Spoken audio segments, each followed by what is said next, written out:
నా చేతుల్లో మీరు చూస్తున్నటువంటిది హ్యాండ్ గ్లౌజ్. ఇది బెండ తోటలో మనం ఉన్నాము. దాదాపుగా రైతులు తెంపుతున్న సమయంలో బెండకున్నటువంటి ముళ్ళు ఈ విధంగా గుచ్చుకుంటూ ఉంటాయి.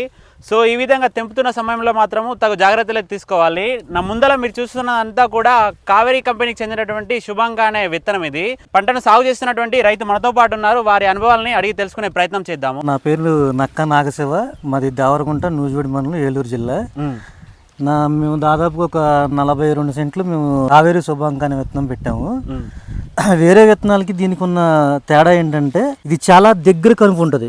దగ్గరగా కాయలు రావటం, ఎక్కువ కోతలు రావటం అనేది దీని ప్రత్యేకత. దగ్గరగా కాయలు రావడం అంటే వేరే విత్తనం బాగా దూరపు కనుపు, దూరంగా కాయలు కాయటం వల్ల అది ఎక్కువ హైట్ ఎదుగుతుంది. అంటే ఎంత దగ్గరగా కాపు వస్తే అంత లాభంగా ఉంటుంది. తక్కువ హైట్ లో ఎక్కువ కోతలు. సో బెండలో మాత్రము తక్కువ హైట్ ఉంటే ఎక్కువ ఎక్కువ లాభం వస్తుంది. కోసే వాళ్ళకి కూడా చాలా ఇబ్బంది లేకుండా ఉంటది, లాభదాయకంగా కూడా ఉంటది. బంతి అంటారండి దీన్ని.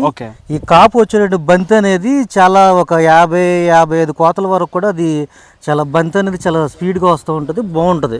రైతు మెయింటెనెన్స్ బట్టి మనకు పెట్టుబడి తగ్గొచ్చు, ఇంకా లాభం పెరగొచ్చు. లాభం కాపు కూడా ఎక్కువ కోతలు, ఇంకా రైతు ఆశించిన ఎక్కువ కోతలు వచ్చే అవకాశం. సో ఇంకా వేరే విత్తనానికి దీనికి తేడా ఏంటంటేనండి, వేరే విత్తనాల్లో ఆకు చాలా పెద్దగా వస్తుంది, వెడల్పుగా వస్తుంది.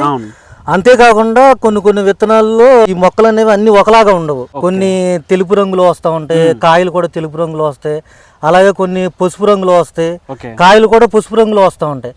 కానీ ఈ కావేరీ శుభాంక అనే విత్తనం మీరు ఎన్ని రోజులు చూసినా కానీ ఇలా పచ్చదనంగా ఉంటుంది, ఆకు చిన్నగా ఉంటుంది, కాయ కూడా చాలా ఈజీగా చూడండి, చాలా ఈజీగా ఇరిగిద్ది. దీని యొక్క ఈ విధంగా రైతు వారి అనుభవాలను అయితే తెలియజేశారు. మనం ఉన్నది ఏలూరు జిల్లాలోని నూజివీడు మండల కేంద్రంలో ఉన్నటువంటి దేవరకొండ గ్రామం. ఇది. ధన్యవాదాలు.